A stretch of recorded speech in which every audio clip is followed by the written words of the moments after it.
Ministro da Justiça, Flávio Dino, desembarca hoje no Rio Grande do Norte em meio à onda de ataques criminosos que completa uma semana. Até agora, 126 suspeitos foram presos. Mais informações chegando ao vivo com o Cacá Barbosa. O que é que você traz de atualização para a gente hoje? Cacá, bom dia para você, boa semana. Bom dia, boa semana, Carla, Sheila, Megali, ouvintes da Band News. Um suspeito de envolvimento nos ataques do Rio Grande do Norte é preso em uma casa no município de Campina Grande, no agreste paraibano. De acordo com a Polícia Civil, o homem preso ontem é do município potiguar de Parelhas e estava acompanhado de uma adolescente. Com a dupla, foram apreendidas porções de maconha e cocaína. De acordo com a Polícia Civil aqui da Paraíba, as investigações apontam que o homem preso é uma das peças-chave de uma organização criminosa do interior do Rio Grande do Norte. O ministro da Justiça, Flávio Dino, desembarcou ontem à noite na base aérea de Natal e foi recebido pela governadora Fátima Bezerra. Durante a entrevista coletiva, ele destacou a redução nos números de ocorrências e afirmou que o governo federal vai enviar mais agentes de segurança se for necessário. Nós estamos aqui para dizer que esse apoio não tem limite. O limite é dado pela necessidade. Se houver, que nós não acreditamos, uma necessidade adicional, esses 700 poderão virar 1.000, 1.200, 1.500, quantos o Rio Grande do Norte precisar. Porque nós não economizamos naquilo que é o principal, que é a paz social de um estado importante como o Rio Grande do Norte. O ministro anunciou ainda que o governo deve fazer o envio imediato de verbas já disponibilizadas pelo Ministério da Justiça para o incremento da estrutura de segurança pública do Rio Grande do Norte. Já a governadora Fátima Bezerra garantiu que as forças de segurança municipais do estado e federal estão atuando de forma conjunta para tentar conter os ataques. Vamos ouvi-la. As nossas forças de segurança, juntas com as forças de segurança a nível nacional, esse trabalho integrado e numa demonstração, né, de que nós continuaremos incansáveis, tomando as medidas necessárias para restabelecer a paz e a ordem pública em Natal e em todo o Rio Grande do Norte. Além dos ataques a estabelecimentos comerciais, prédios públicos e das forças de segurança, também foram registrados casos de violência em imóveis residenciais. Moradores que preferem não se identificar por medo de represálias contam que os criminosos estão invadindo casas, expulsando as famílias e destruindo tudo. Vamos ouvir.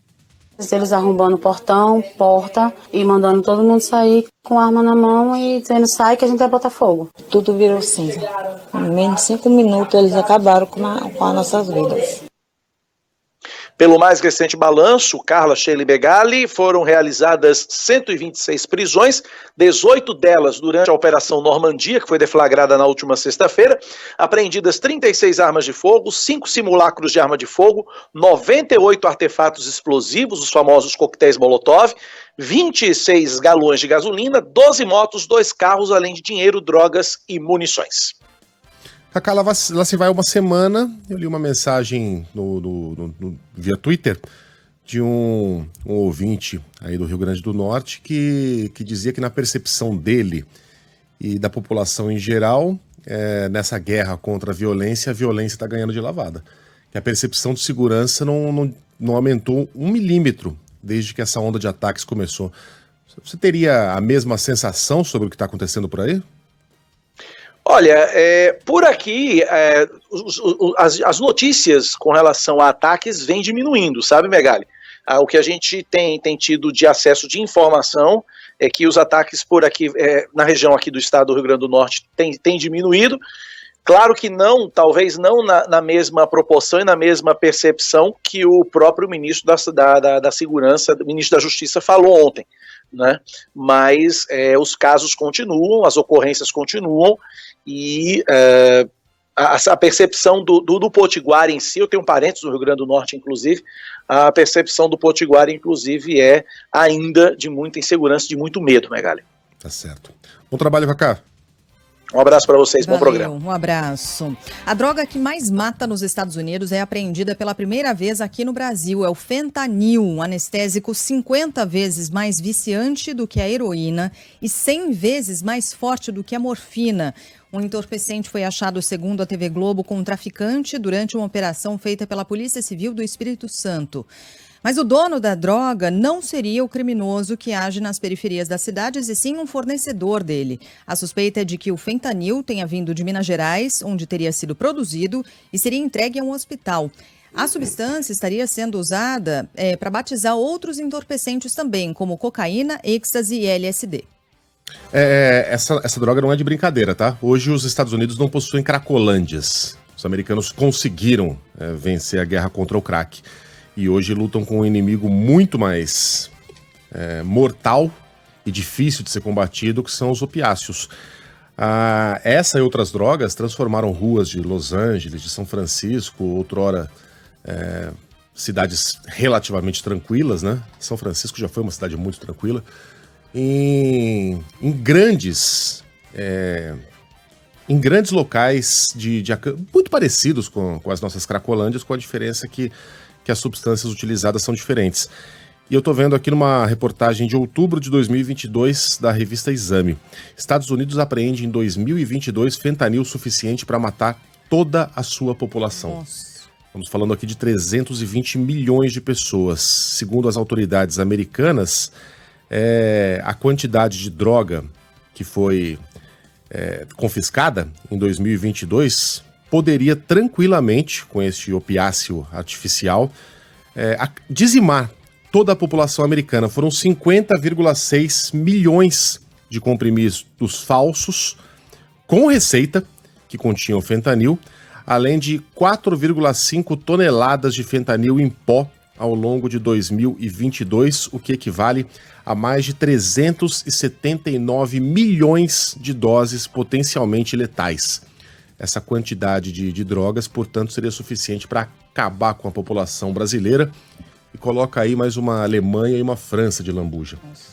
É um problema com o qual o mundo está lidando, os americanos especialmente, e aparentemente nós aqui brasileiros, que estamos longe de resolver a chaga do crack, talvez tenhamos de enfrentar também. Queria dar pouca coisa. Uma sugestão de filme. Sempre a gente fala, né? Traz aqui algumas sugestões. O filme é um filme com a Mila Kunis.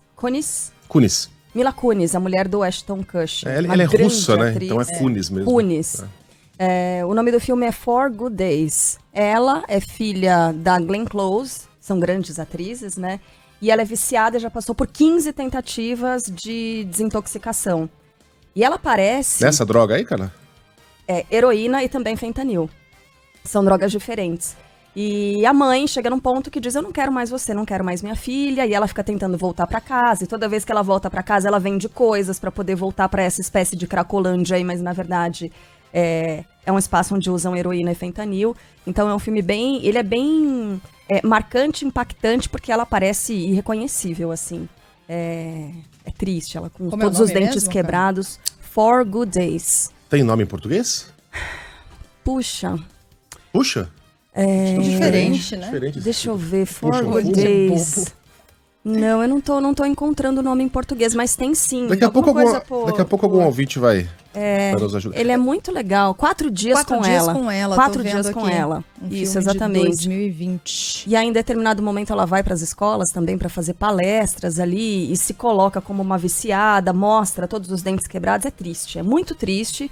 Ao mesmo tempo, o desembaraçar ali da trama é muito legal. Você perde esperança nela, você volta a ter esperança nela. Então, mostra um pouco desse drama, né? Que são essas drogas diferentes do que acontecem aqui com a gente, que é a Cracolândia. É diferente, mas no fim das contas é muito parecido. Pra gente ter um pouco familiar, de empatia com o que acontece com essas pessoas que acabam, né, se viciando nessas pragas aí. Porque o drama familiar é o mesmo, né? No final das contas. Essa coisa de tentar voltar pra casa, daí volta pra casa... começa a vender coisas dentro de casa, roubar coisas dentro de casa para continuar se alimentando dessa droga, sai de casa de novo. É muito cruel, né? Demais. E os pais não sabem o que fazer, né? Uhum. Bom, voltando aqui ao noticiário. Não, só para encerrar, tem um seriado, escreve aqui deixa eu ver o nome dele. É o treinador, professor Ismael Lima. Dopesick, que tá no Não é Deep Sick? Dope? Dopesick. Dopesick é doidão. que está no ULO e que trata da crise dos opiáceos nos Estados Unidos, é com o Michael Keaton. Michael Keaton é um cara bom também. E a Mila Kunis não é russa, tá? Ela é ucraniana.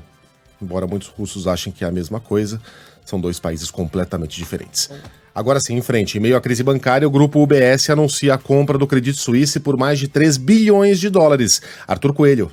O grupo UBS, maior banco da Suíça, anuncia a aquisição do Credit Suisse por 3 bilhões e 200 milhões de dólares, o equivalente a 17 bilhões de reais. Segundo a imprensa internacional, o acordo inclui também uma assistência de 108 bilhões à instituição pelo Banco Nacional da Suíça. A crise no Credit Suisse afetou mercados de todo o mundo nesta última semana. Como medida para aliviar as tensões nos mercados globais de financiamento, a partir de hoje, um acordo adotado durante a crise financeira de 2008 e a pandemia da Covid-19 começará entre os bancos mundiais. Em vez de tomar empréstimo no mercado aberto, os bancos britânicos poderão ir diretamente para o Banco da Inglaterra e tomar emprestado do Federal Reserva dos Estados Unidos. Funcionará da mesma forma para os bancos da zona euro, Canadá, Japão, Suíça e Estados Unidos. Os bancos poderão ceder a este financiamento diariamente. Bom, eram competidores, eram rivais, agora são um banco só e um banco monstruoso, né? Porque essa combinação dos dois arquirrivais locais vai resultar num banco com 5 trilhões de dólares em ativos. 5 trilhões. Quando a gente pensa que a quantidade de dinheiro que circula em todo o planeta é de 100 trilhões de dólares, mais ou menos, você vê aí o tamanho dessa instituição, né? Que combina aí os dois maiores bancos suíços. Hoje é um dia bem importante aqui no Brasil também, porque é o dia de Americanas apresentar o seu plano de recuperação para tentar lidar com a dívida, aquela monstruosa, né? 43 bilhões de reais. Foi uma determinação da Justiça e hoje é o prazo. Então, hoje a Americanas deve apresentar ao tribunal esse plano de recuperação. Credores mais importantes da empresa são os bancos. No caso dos bancos, a dívida é de aproximadamente 20 bilhões de reais, ou seja, quase metade é dívida com bancos que estão aguardando esse plano de recuperação. Mas, além disso, todos os outros credores, né? São quase 9.500 credores aguardando uma resposta de como a Americanas vai apresentar o que vai fazer, né, para tentar sanar uma parte, pelo menos, dessas dívidas. Então, um dia em que o mercado acompanha com atenção o que deve acontecer e como deve ser esse plano de recuperação a ser anunciado pela Americanas. E uma outra notícia importante do dia de hoje, no campo econômico aqui no Brasil, pelo menos 3 montadoras voltaram a paralisar atividades e dessa vez o motivo não é só falta de peça, não falta de componentes. O argumento é que não tem venda, né? Desaceleração nas vendas provocada por inflação, por juros elevados, e isso tem frustrado muito expectativas do setor. Então, GM, Hyundai e a Stellantis, que é dona da Fiat, da Jeep, Peugeot e Citroën, decidiram suspender as linhas de produção e, portanto, deram férias coletivas aos seus funcionários. E aí um estudo feito pelo Bradesco para essas montadoras aponta que o quadro vai se prolongar ainda até 2024. Então, novas paradas estão previstas nas fábricas até lá. Por aqui, o governo Lula vai rediscutir amanhã a redução no teto da taxa de juros do crédito consignado destinado a aposentados e pensionistas do INSS. O encontro foi agendado após o corte de 2,6% para 1,7% definido pelo Conselho Nacional da Previdência Social gerar a suspensão da linha de crédito pelos maiores bancos do país. A decisão foi tomada, inclusive, pela Caixa Econômica Federal e o Banco do Brasil. O anúncio foi feito na última sexta-feira. As instituições financeiras alegam que o novo teto inviabiliza o crédito e o setor não tem como arcar com os custos operacionais e de captação de clientes. Amanhã, a reunião vai contar com as presenças de integrantes dos Ministérios da Fazenda, Casa Civil e também Previdência Social. Também nesta terça-feira, o Comitê de Política Monetária do Banco Central começa a se reunir para definir a nova taxa básica de juros do Brasil. O anúncio será feito na quarta-feira. Atualmente, a Selic está em 13,75% ao ano e o governo Lula tem pressionado para que o Copom promova a primeira redução desde agosto de 2020. A expectativa, no entanto, é de que o Banco Central mantém a taxa como está, inalterada. Se houver um corte, seria de 0,25 ponto percentual, de acordo com as previsões do mercado. Na última sexta-feira, o ministro da Fazenda, Fernando Haddad, entregou a proposta da nova regra fiscal, que vai substituir o teto de gastos, ao presidente Lula. No entanto, ainda há divergências entre integrantes do próprio governo. Entre os objetivos do texto estão estabilizar a dívida pública, equilibrar outras contas e abrir espaço para investimentos em áreas como educação, saúde e habitação. Na Câmara e no Senado, a base do Palácio do Planalto já atua para garantir a aprovação rápida dessa proposta, e o líder do governo no Congresso, Randolfo Rodrigues, diz acreditar sim num consenso. Teremos votos de partidos de oposição. Uma medida que interessa ao país, está acima, inclusive, dos interesses de governo. O presidente Lula espera anunciar pelo menos 20 acordos durante a viagem à China entre os dias 26 e 31. Será a terceira visita, incluindo os 2 mandatos anteriores. Márcio Rocha.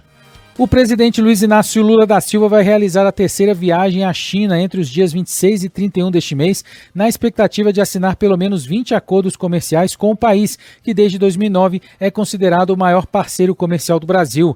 A agenda de Lula ainda está sendo fechada pelo Palácio do Planalto, mas está certo que ele vai visitar Pequim, onde vai se reunir com o presidente chinês Xi Jinping. Além de acordos comerciais, o Brasil deve discutir também investimentos, reindustrialização e paz e segurança mundial. O secretário de Promoção Comercial, Investimentos e Agricultura do Itamaraty, Daniel Costa Fernandes, afirma que Lula vai viajar com uma comitiva que inclui 240 empresários e o translado dos empresários não será custeado pelo governo brasileiro. Mesmo os empresários pagando suas próprias despesas, nós temos uma delegação recorde. Uma nova pesquisa feita pelo IPEC aponta que Lula tem índice de aprovação maior do que o de Jair Bolsonaro nos 2 primeiros meses de governo, mas menor do que nos mandatos anteriores. Atualmente, segundo o levantamento, 41% dos brasileiros avaliam a gestão atual como boa ou ótima, 24% como ruim ou péssima e 30% como regular. Em março de 2019, ano em que Jair Bolsonaro assumiu o Palácio do Planalto, 34% classificavam o governo dele como ótimo ou bom e 24% como ruim ou péssimo. Lula, no primeiro mandato em 2003, tinha aprovação de 51% e reprovação de 7%.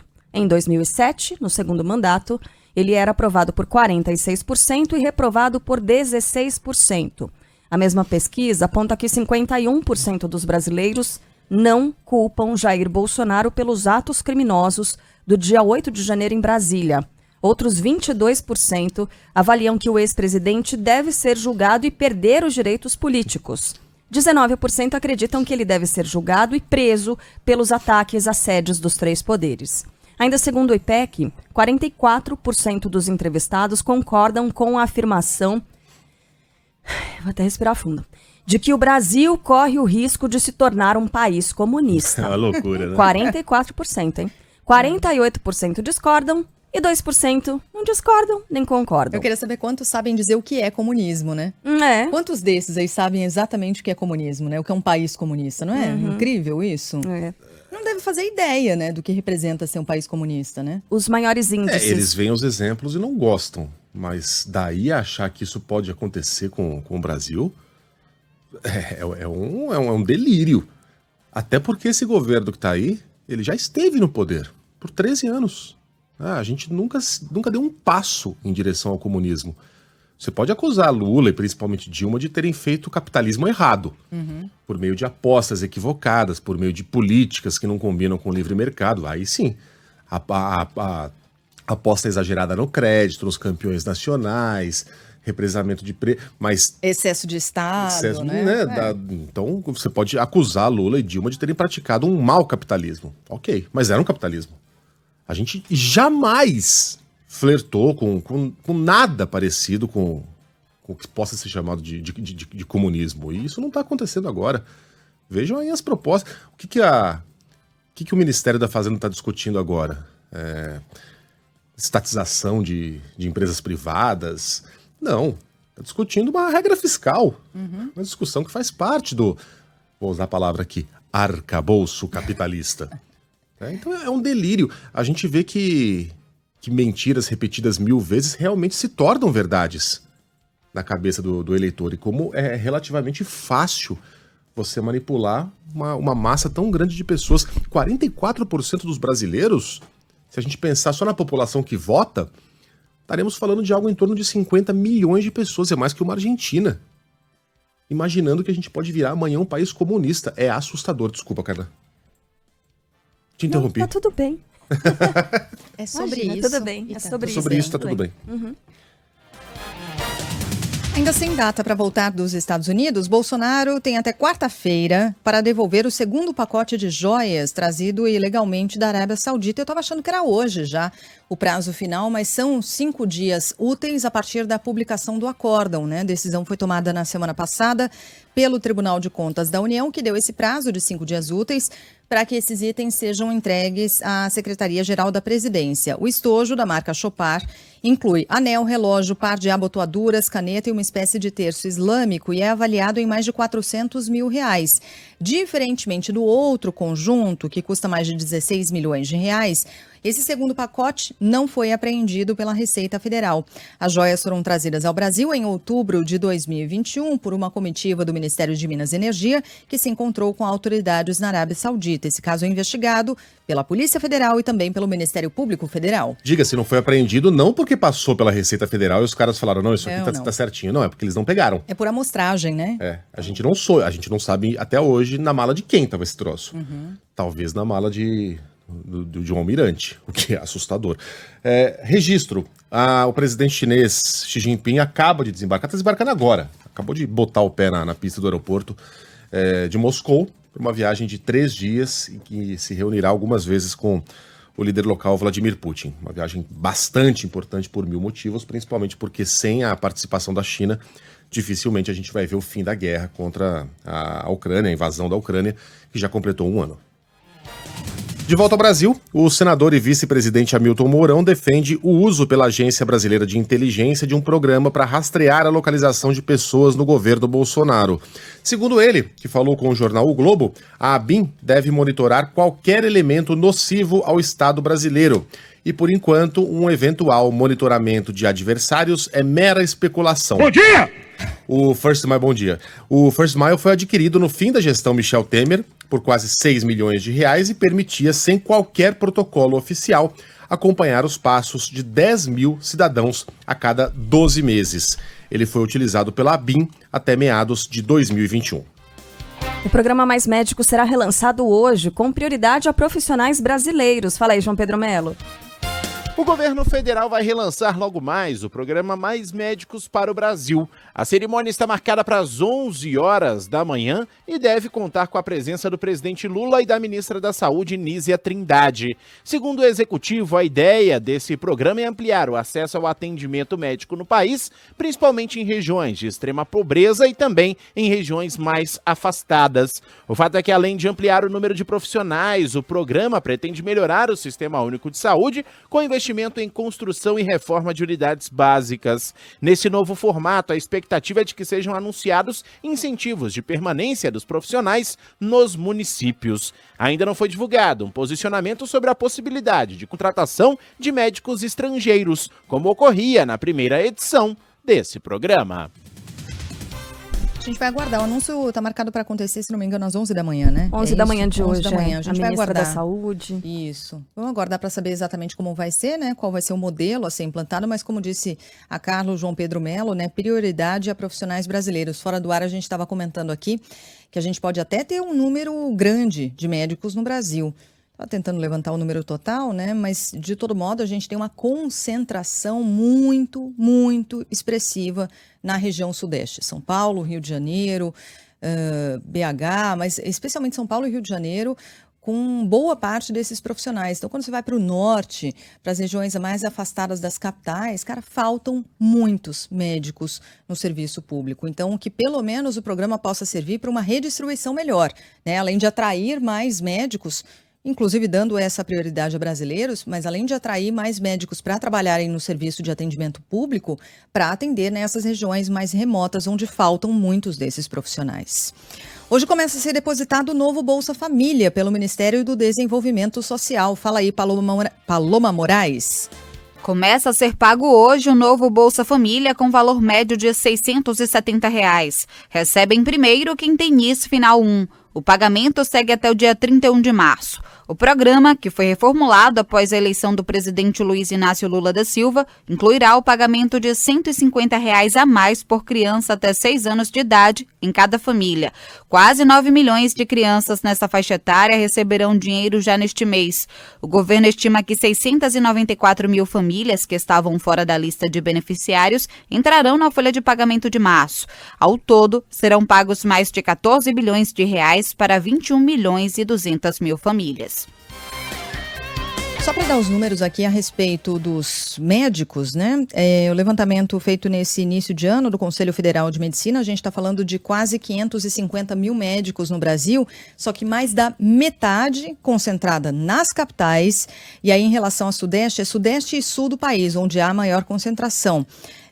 Você pega ali um raio-x que mostra São Paulo, Rio de Janeiro, Rio Grande do Sul e Paraná. 62% dos médicos que atuam aqui no país atuam nas 49 cidades que têm mais de 500 mil habitantes, concentrando 32% da população. Tem vários dados aqui nesse levantamento, são todos bem importantes, tá? E a Sudeste é a região com maior número de profissionais, Sudeste com quase 290 mil médicos, enquanto o Norte do país 25 mil médicos. Então tem uma diferença importante e um desafio importante em relação à distribuição desses profissionais, desafio importante porque a desigualdade é muito grande nessa distribuição e no atendimento. Está foragido o frentista que ateou fogo em um cliente num posto de combustíveis no Paraná. Ângelo Sfayer. Está internado o homem que teve o corpo incendiado por um frentista após uma discussão em um posto de combustíveis de Curitiba. Segundo a família da vítima, o estado de saúde é estável. O crime aconteceu no sábado e até ontem o agressor estava foragido. Segundo testemunhas, a vítima teria reclamado que o frentista havia danificado a chave do carro. Então, o funcionário do posto molhou o cliente com gasolina e ateou fogo. Outro funcionário do estabelecimento auxiliou a vítima, que teve queimaduras de 2º e 3º graus nos braços, tórax e abdômen. A Polícia Civil investiga o caso. As imagens são desesperadoras, né? Que horror! Nossa, não tinha visto ainda a imagem. Terrível. E foi premeditado, né? Porque o frentista tá ali abastecendo o carro dele, da pessoa com quem ele discute. Aí ele pega, ele tava abastecendo outro carro, aí ele usa essa mangueira ali, né? E joga o combustível em cima do rapaz, corre atrás dele. E não sei se ele risca ali um palito de fósforo ou com isqueiro, ele né, acaba incendiando. Muito impressionante. É muito, como as pessoas transformam discussões tolas em tentativas de assassinato selvagens. Perigo, que é isso, gente? Que é isso? O que esse cara fez, meu Deus do céu? Com que ligeireza o cara vai lá e transforma a bomba numa arma. Uhum. É assustador como a vida tem valido pouco, né? No sim. varejo brasileiro. Bom, a gente volta para São Paulo para falar sobre a tragédia no litoral norte. Um mês depois da tragédia, moradores são autorizados a voltar para casa. O Lucas Velotti vai contar mais pra gente. A Prefeitura de São Sebastião, no litoral norte, autoriza 270 famílias a retornarem para casa após a tragédia que deixou 65 mortos no fim de semana de carnaval. Segundo a gestão municipal, a liberação levou em conta a análise de informações técnicas e o monitoramento das condições meteorológicas. Depois das chuvas, cerca de 600 imóveis foram interditados. A tragédia no litoral norte de São Paulo completou um mês ontem.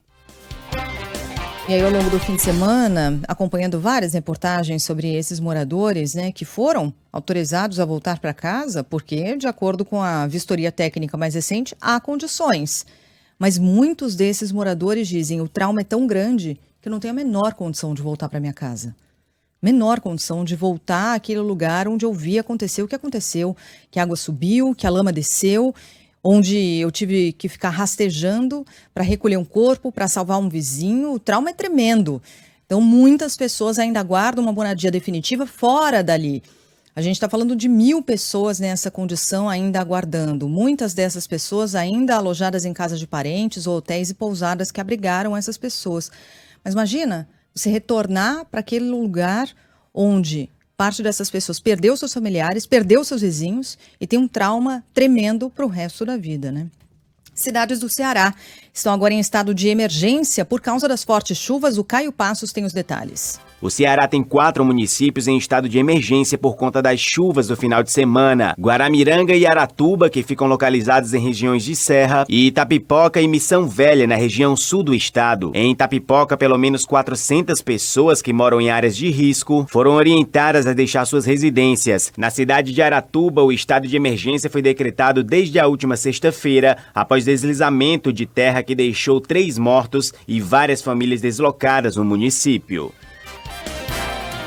São levadas para a cadeia as irmãs presas suspeitas de recrutar meninas para prostituição na terra indígena Yanomami. Tawane Costa. A Polícia Federal prende as irmãs Francisca de Fátima Guimarães Gomes e Marilene Guimarães Gomes por exploração sexual de meninas e mulheres em garimpos na terra indígena Yanomami, em Roraima. As vítimas eram atraídas por falsas promessas na internet e levadas ao território com dívida inicial de R$10 mil e lá eram obrigadas a se prostituir em cabarés a serviço da atividade legal, de acordo com a PF. A investigação teve início depois que uma adolescente de 15 anos foi resgatada. Ela relatou ao Conselho Tutelar que fazia até 16 programas por noite. 16 programas por noite. Nossa, é tudo tão chocante. É o tipo de coisa que parece filme, parece ficção. Não, mas acontecia na realidade. As autoridades do Equador ainda avaliam os estragos causados pelo terremoto que deixou pelo menos 15 mortos. O tremor, de magnitude 6,8, atingiu sobretudo a província de Guayas, mas foi sentido em outras partes do país. Mais de 400 pessoas ficaram feridas. Outros tremores, sem danos graves, foram registrados também na Argentina, Chile, México e Peru. A atriz Demi Moore publica um vídeo no Instagram da comemoração do aniversário de 68 anos do ator Bruce Willis, diagnosticado com demência frontotemporal no mês passado. Na legenda dela, desse vídeo, aliás, a Demi Moore foi casada com Bruce Willis por 13 anos. Casal feio. Né? Demais. Ela escreveu o seguinte: feliz aniversário, BW. Muito feliz que pudemos te celebrar hoje. Te amo e amo a nossa família. Obrigada a todos pelo amor e pelo carinho. Todos nós sentimos isso. Vamos colocar um trechinho desse vídeo. To you.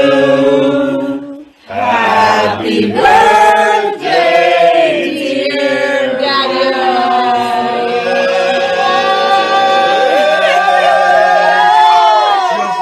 Just like that dog. Happy birthday to you.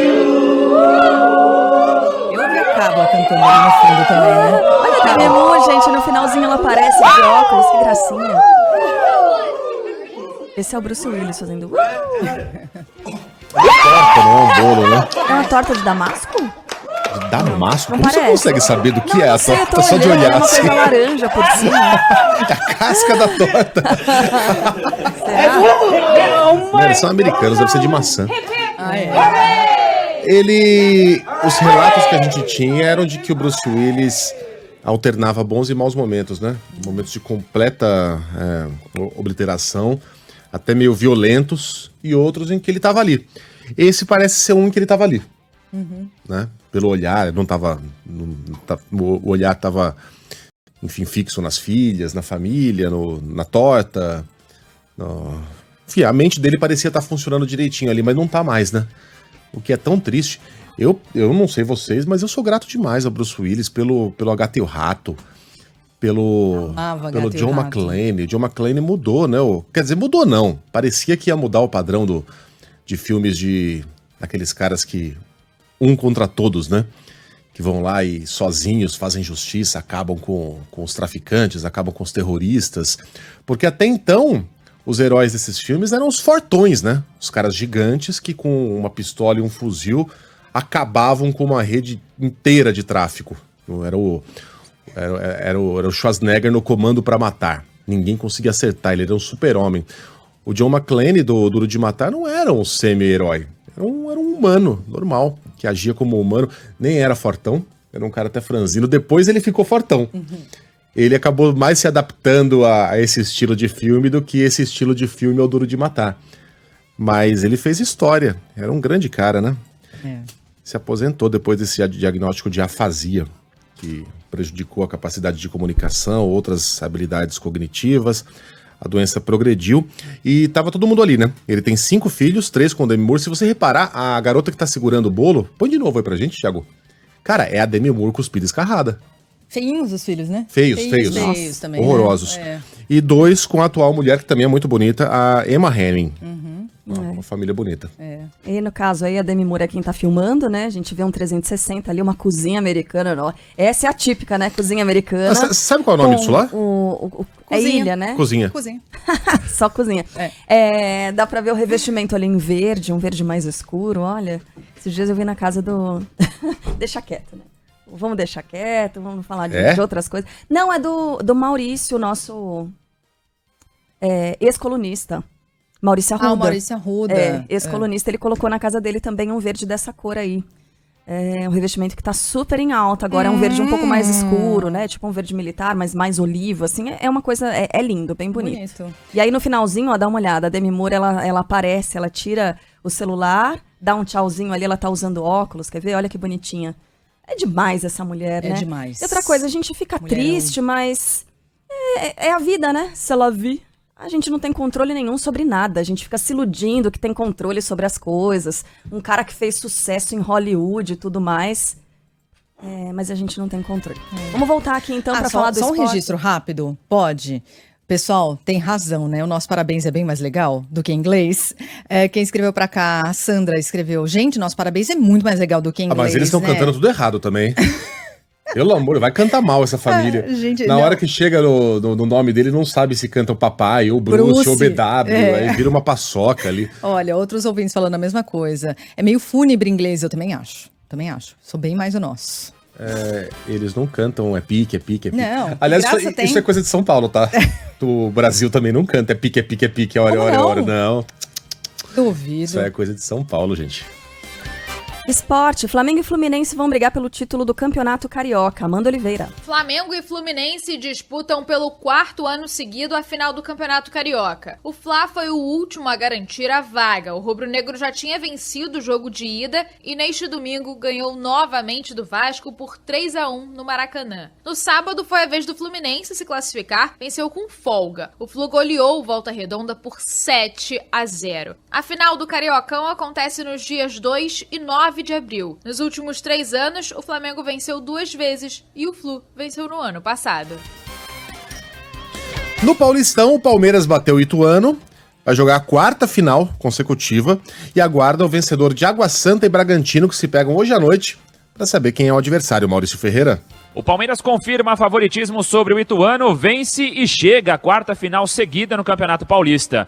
Murilo, zagueiro artilheiro, fez o único do jogo no Allianz Parque aos 12 do segundo tempo de cabeça. Foi o segundo dele no ano e o 13º com a camisa do Verdão. O time de Abel Ferreira agora aguarda a outra semifinal, que será disputada nesta segunda, 9 da noite, entre Água Santa e Bragantino na Vila Belmiro. O elenco terá 15 dias até a primeira partida da final, no dia 2 de abril. Os jogadores folgam segunda e terça e retornam na quarta-feira às atividades na academia de futebol. Everton, Rony e Rafael Veiga se apresentarão à seleção brasileira para o amistoso contra o Marrocos. O paraguaio Gustavo Gomes e o uruguaio Piquerez também foram convocados pelas respectivas seleções. No Mineirão, o Cruzeiro foi mal e o técnico Paulo Pesolano anunciou a saída do clube. Fala aí, Bruna Vale. O Cruzeiro é eliminado do Campeonato Mineiro. A partida desse domingo no Independência terminou em 2-1 para o América. Esta é a 7ª derrota seguida do Cruzeiro para o Coelho, que por sua vez está classificado para a final do campeonato. O América enfrenta o Atlético, que se classificou no sábado após vencer o Atlético por 1-0. O Galo venceu os últimos 3 campeonatos mineiros e tenta o tetracampeonato. O próximo jogo entre América e Atlético será no dia 1º de abril. Só para não gerar ruído aqui, quando a gente fala Mineirão, é o apelido do campeonato, tá? Isso, Campeonato A gente Mineiro. não tá se referindo, nesse caso, ao estádio. No Gaúcho, ou Gauchão, Grêmio e Inter tropeçaram no jogo de ida das semifinais. Fala aí, Jean Costa. As semifinais do Campeonato Gaúcho começaram sem vitória da dupla Grenal no confronto de ida da competição. O Colorado empatou com o Caxias do Sul na Serra Gaúcha em 1-1 e decide o confronto em casa no estádio Beira-Rio no próximo final de semana. Já o Grêmio, invicto a 21 partidas, saiu derrotado pelo Ipiranga de Erechim na região central do Rio Grande do Sul por 2-1 e decidirá em casa. Como tem a melhor campanha, caso passe a final, o tricolor decidirá contra Caxias ou Inter a final do Gauchão na Arena. No Campeonato Paranaense, o Atlético Paranaense venceu o Maringá por 2-0, o Cascavel fez 2-1 no Operário nos jogos de ida das semifinais. No Cearense, Fortaleza goleou o Ferroviário por 4-0, o Ceará fez 2-0 no Iguatu e os dois vão disputar o título. No Baiano, Bahia, que passou pelo Itabuna e o Jacuipense. Eu nunca consigo falar o nome desse time, gente. Jacuipense, né? Jacuipense? Jacuipense Dance. Que superou o Juazeirense, estão na final.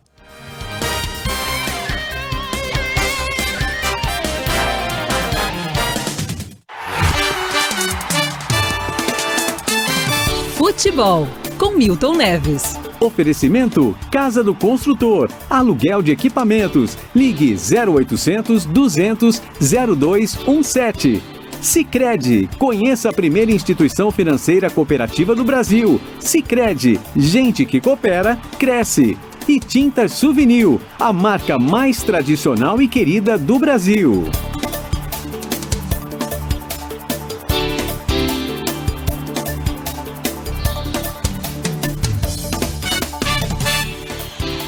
Fala, Milton, bom dia. Oi, Megali, bom dia para você, para nossa Sheila Magalhães, a nossa primeira-ministra, e para Carla Bigato e todo mundo, hein?